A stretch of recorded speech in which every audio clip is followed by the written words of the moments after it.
Dans l'actualité également, les dégradations de permanence de députés La République En Marche qui se poursuivent. Depuis hier, il y a celle de Stanislas Guerini, le numéro 1 du mouvement, qui a été tagué à Paris, et celle de 2 députés de Haute-Garonne qui ont été visés dans la soirée.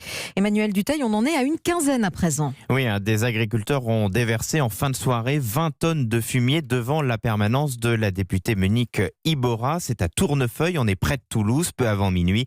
Une dizaine de parpaings ont par ailleurs été posés à Toulouse, les uns sur les autres, pour condamner la porte d'entrée de la permanence, cette fois de la députée Corinne Vignon. Là encore, c'était une opération menée par les agriculteurs. La raison est toujours la même. Ils ne décolèrent pas contre la ratification au Parlement du CETA. Le CETA, c'est cet accord commercial qui a été noué avec le Canada. Pour les agriculteurs, ça va tuer encore un peu plus notre agriculture. On pouvait lire justement hier soir sur leur banderole « Mangeons français ». Ils dénoncent en effet ce qu'ils appellent la duplicité des députés En Marche, qui ont par ailleurs voté ces derniers mois la loi alimentation, qui renforcerait selon eux les obligations des agriculteurs français. Des agriculteurs qui ne comptent pas s'arrêter là. Ils menacent de mener des actions symboliques devant toutes les permanences de députés de la majorité qui ont voté ce texte. Dans la majorité, on suit bien évidemment avec attention ces mouvements de colère.